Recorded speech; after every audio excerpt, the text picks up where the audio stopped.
Canada अपना पैसा कहाँ खर्च करता है? बजट बनाने का यह एक बहुत ही महत्वपूर्ण उद्देश्य है। यह भी बताता है कि वे नेता कितने बुद्धिमान हैं, जिनके हाथों में देश की किस्मत लोगों ने सौंपी है। यह भी दर्शाता है कि सर्वशक्तिमान ईश्वर हमारे देश के साथ कितना है, ताकि हम में से हर कोई खुश और प्रगति कर रहा है।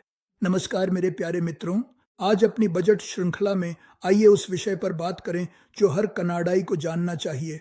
हमारी सरकार वास्तव में वह पैसा कहाँ खर्च करती है जो वह इकट्ठा करती है। जिस तरह एक परिवार खाना, किराया, दवाइयाँ और बच्चों पर खर्च करता है, उसी तरह एक देश की भी अपनी ज़रूरी जिम्मेदारियाँ होती हैं। मैं आपको बहुत सरल शब्दों में मुख्य खर्च के क्षेत्रों को समझाता हूँ। पहला, स्वास्थ्य सेवा। सबसे बड़ा हिस्सा अस्पताल, डॉक्टर, नर्सें, आपातकालीन सेवाएं। यह सब सरकार द्वारा वित्त पोषित किया जाता है। कनाडा अरबों खर्च करता है ताकि हर व्यक्ति बिना पैसों की चिंता किए इलाज करा सके। दूसरा, शिक्षा, स्कूल, कॉलेज, विश्वविद्यालय, शिक्षकों की तनख्वाह, इमारतें, उपकरण। शिक्षा एक बड़ा निवेश है क्योंकि यह आने वाली पीढ़ी को आकार देती है। तीसरा, वरिष्ठ नागरिक और पेंशन बुजुर्ग, सुरक्षा, जीआईएस और अन्य वरिष्ठ नागरिक कार्यक्रम। यह सरकार का वादा है कि पूरी जिंदगी काम करने के बाद कोई भी बुजुर्ग असुरक्षित महसूस न करे।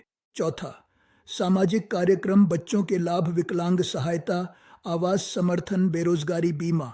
ये कार्यक्रम मुश्किल समय में लोगों की सुरक्षा करते हैं। पांचवा, रक्षा और सुरक्षा, सेना, पुलिस, सीमा सुरक्षा, साइबर सुरक्षा।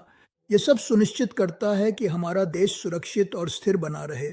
छठा, बुनियादी ढांचा, सड़कें, पुल, सार्वजनिक परिवहन, हवाई अड्डे, जल प्रणालियां। यही वे आधार हैं जिन पर देश खड़ा होता है और आगे बढ़ता है।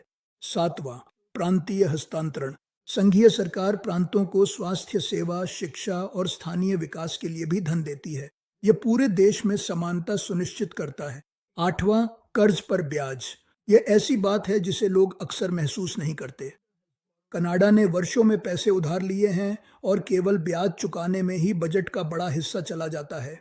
इससे नए विकास के लिए बची हुई राशि कम हो जाती है। मेरे दोस्तों, जब हम इन सभी आवश्यक खर्चों को जोड़ते हैं तो हमें एहसास होता है कि सरकार के पास नई चीज़ें बनाने, तकनीक में निवेश करने या भविष्य की योजना बनाने के लिए बहुत ही सीमित पैसा बचता है। इसीलिए बजट को समझना महत्वपूर्ण है।